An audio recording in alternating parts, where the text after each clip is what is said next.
오늘도 주시는 말씀 속에서 하나님을 더욱 알길 원합니다. 이번 한 주도 우리 앞에 펼쳐진 모든 상황 앞에서 하나님을 신뢰하고 사랑하길 원합니다. 다 함께 사도신경으로 우리의 신앙을 고백하겠습니다. 전능하사 천지를 만드신 하나님 아버지를 내가 믿사오며 그 외아들 우리 주 예수 그리스도를 믿사오니 이는 성령으로 잉태하사 동정녀 마리아에게 나시고 본디오 빌라도에게 고난을 받으사 십자가에 못 박혀 죽으시고 장사한 지 사흘 만에 죽은 자 가운데서 다시 살아나시며 하늘에 오르사 전능하신 하나님 우편에 앉아 계시다가 저리로서 산자와 죽은 자를 심판하러 오시리라. 성령을 믿사오며 거룩한 공회와 성도가 서로 교통하는 것과 죄를 사하여 주시는 것과 몸이 다시 사는 것과 영원히 사는 것을 믿사옵나이다. 아멘.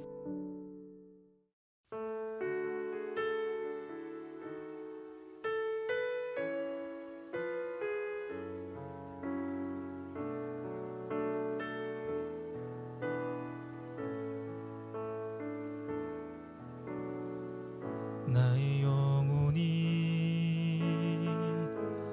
잠잠히 하나님만 바라미요 나의 구원이 그에게서 나는 도다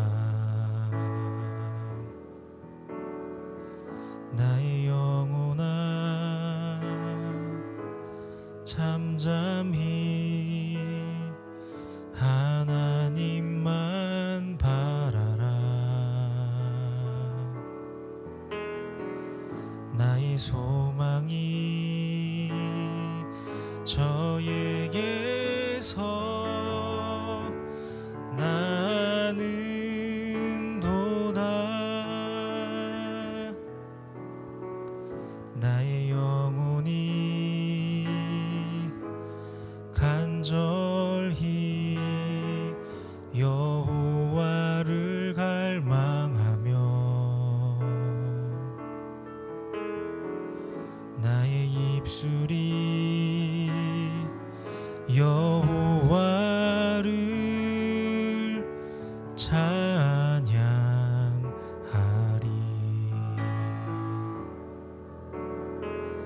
나의 영혼이 즐거이 여호와를 따르리니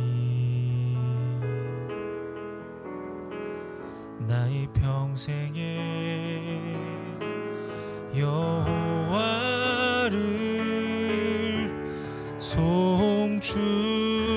송축하리 오직 주만이 나의 반석 나의 구원이시니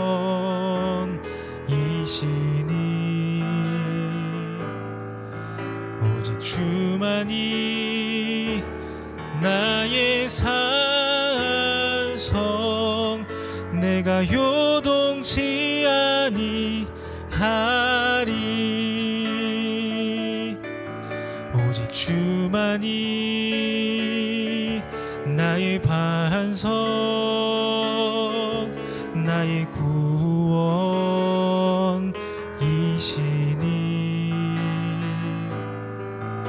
오직 주만이 나의 산성 내가 요동치 아니하리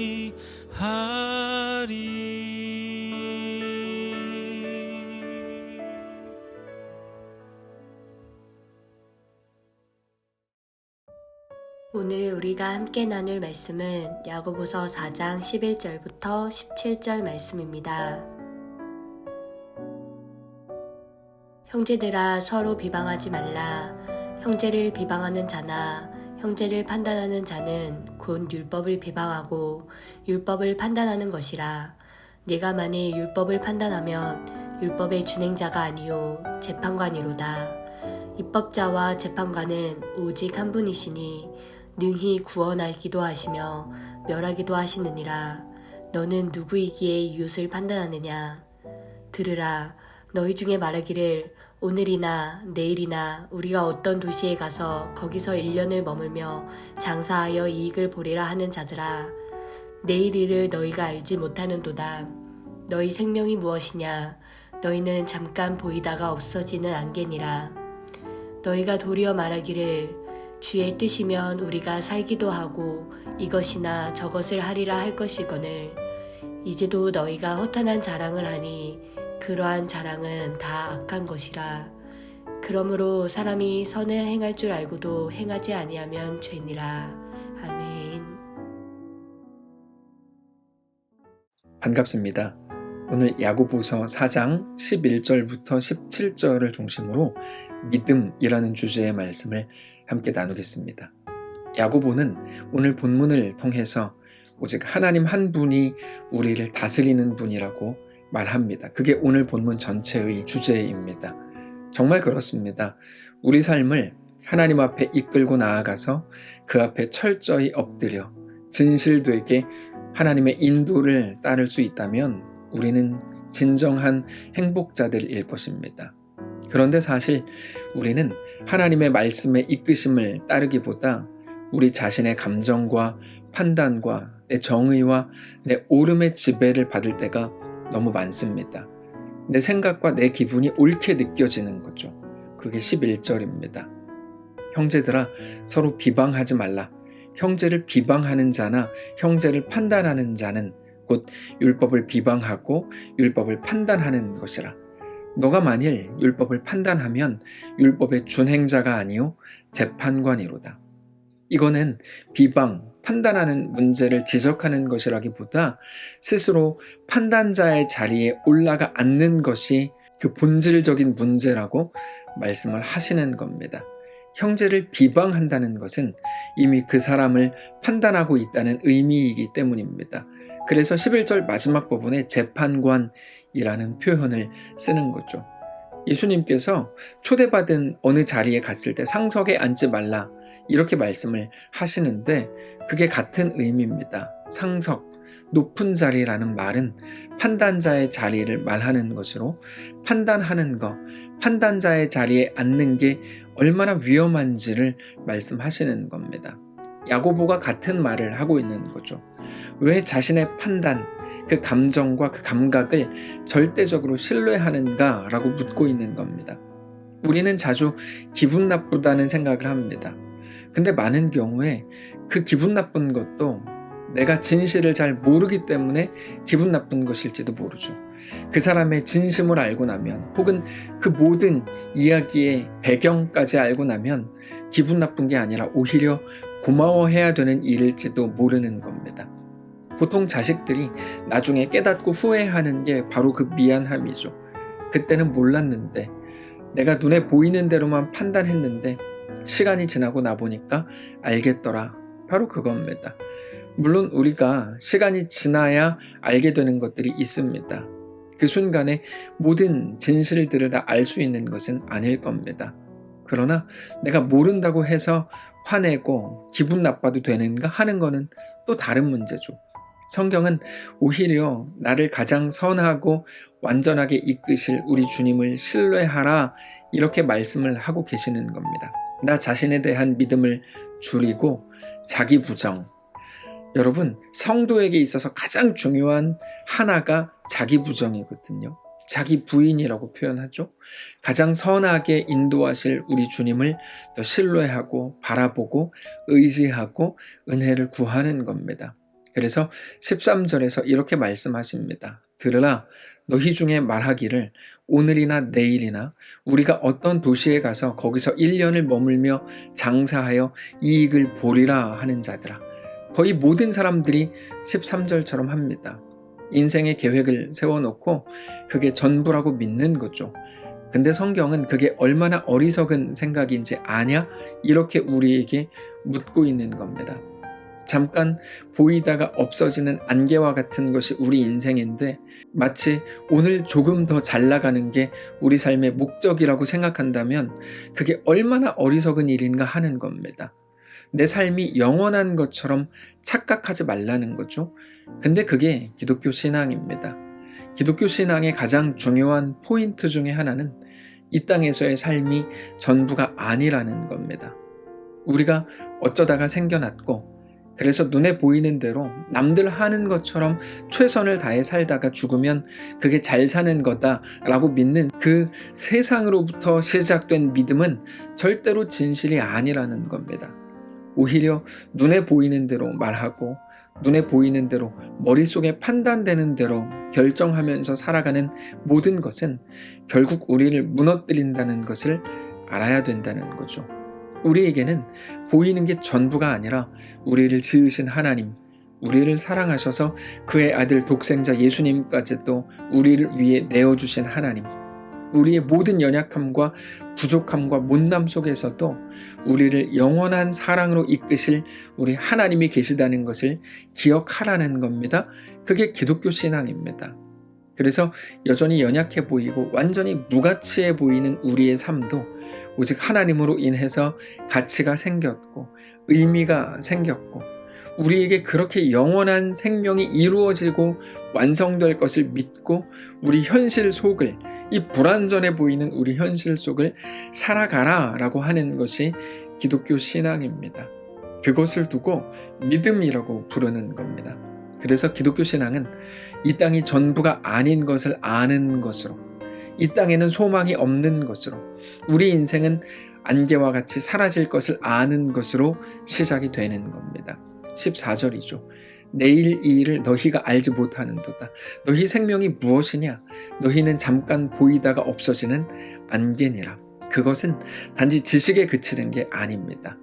우리 삶의 전반적인 모든 부분에 아주 실제적인 영향을 줍니다. 15절입니다. 너희가 도리어 말하기를 주의 뜻이면 우리가 살기도 하고 이것이나 저것을 하리라 할 것이거늘 이제도 너희가 허탄한 자랑을 하니 그러한 자랑은 다 악한 것이라. 이 정신을 가지라는 거죠. 여러분, 무계획으로 살라는 말이 아닙니다. 철저히 목표와 계획 속에 살지만 언제나 그것보다 하나님이 위에 계시는 인생이 되어야 된다는 말입니다. 그래서 성도는 신앙이 깊어질수록 이 땅에 속한 자랑이 멈춰지게 되는 겁니다. 성경은 이 땅에 속한 자랑을 두고 교만이라고 부릅니다. 그것을 지키려고 하는 태도죠. 왜요? 그것만 있으면 될 것 같거든요. 그래서 하나님의 은혜가 아니라 하나님은 내가 가진 것들을 그저 지켜주는 분 정도로 인식을 하는 겁니다. 그러나 성경이 요구하는 것은 은혜에 대한 갈망입니다. 오직 하나님의 은혜만 나를 살리고 나를 일으키는 것임을 마지막 순간까지 고백하게 되는 거죠. 이 땅에 속한 모든 자랑이 그렇게 끊어지고 멈추어지고 이제는 오직 하나님만 나를 입히고 나를 살게 하는 분인 것을 모든 순간에 인정하는 겁니다. 결국에 주의 뜻, 하나님이 다스리시는 계획, 그 섭리를 말하는 건데 그 하나님의 뜻과 하나님의 원하심이 나를 이끌도록, 나를 다스리도록 그렇게 나 자신의 주인됨을 하나님께 내어드리는 겁니다. 그 사람이 할 수 있는 것에 대해서 17절에서 이렇게 말씀을 하십니다. 그러므로 사람이 선을 행할 줄 알고도 행하지 아니하면 죄니라. 갑자기 선행이 나오죠.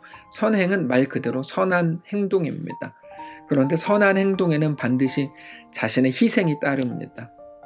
내가 나를 내어놓아야만 할 수 있는 일입니다. 그렇게 자기를 내어놓는 일이 어떻게 가능합니까? 눈에 보이는 게 전부가 아닌 것을 알게 될 때 가능하죠. 내 삶을 지키고 이끌고 가장 존귀하게 하시는 분이 오직 하나님이신 것을 알 때에만 가능합니다. 그래서 그 선행을 안 하는 게 죄다라는 말은 어떤 행위에 대한 부분이라기보다 그 마음에 하나님 없음이 죄인데 그 순간 눈에 보이는 것을 따른다면 그는 절대로 자기를 내어줄 수 없게 되겠죠. 그렇게 되면 그 순간 그 모습을 통해서 그가 하나님을 믿지 않고 눈에 보이는 게 전부라고 믿는 자다라는 것이 드러나는 것이기 때문에 죄라는 말을 쓰는 겁니다. 사랑하는 성도 여러분, 기독교 신앙이 무엇인지 기억하시기 바랍니다. 우리의 삶은 이 땅에서 절대로 영원하지 않습니다. 당신을 호령하고 당신의 운명까지 좌우할 것처럼 보이는 눈앞에 보이는 그 일, 그것 영원하지 않습니다. 다만 우리를 지으신 분, 다스리는 분, 영원한 구원으로 이끄시는 하나님이 우리의 아버지로 계시는 줄 알고 믿고 그렇게 믿음이 우리의 삶을 이끌어가게 하십시오. 그렇게 이번 한 주 또 믿는 자들로 각자의 현실 속에서 승리하며 살게 되시기를 바랍니다. 기도하겠습니다. 살아계신 하나님, 우리 삶을 주께 맡겨드립니다. 우리 삶을 이끌어 주옵소서. 눈앞에 보이는 모든 것들에 속지 않게 하옵소서. 오직 하나님만 내 삶의 왕이신 것을 고백하게 하옵소서. 우리 모든 연약함 속에서도 내 삶의 가치를 만드는 것은 나의 어떠함이 아니라 내 실력이 아니라 오직 하나님이신 것을 믿고 고백하게 하옵소서. 그래서 우리의 처절한 연약한 오늘의 현실 속에서도 여전히 하나님으로 인하여 소망을 잃지 않게 하시고 그렇게 주님과 믿음으로 멋있게 동행하는 모든 성도들 되게 하옵소서. 세상에서는 가진 것도 없고 죽은 것 같고 무명한 것처럼 보여도 하나님이 우리에게 대해 말씀하시는 모든 규정들, 너는 무명한 자 같으나 유명한 자다. 너는 없는 것 같으나 모든 것을 가진 자다. 너는 죽은 자 같으나 아니 죽지 않고 살아있는 자다. 가장 가치 있는 자다. 그 말씀을 믿고 기억함으로 우리에게 허락된 오늘을 멋있게 살아내는 모든 성도들 다 되게 하옵소서. 오늘부터 시작되는 새로운 한 주 가운데 하나님의 놀라운 은혜를 여전히 구하며 주님과 믿음으로 동행하게 하옵소서. 감사드리며 살아계신 예수님의 이름으로 기도합니다. 아멘. 사랑하는 성도 여러분, 하나님께서 오늘 하루를 우리에게 허락하셨습니다. 이번 한 주를 우리에게 또 맡기셨습니다.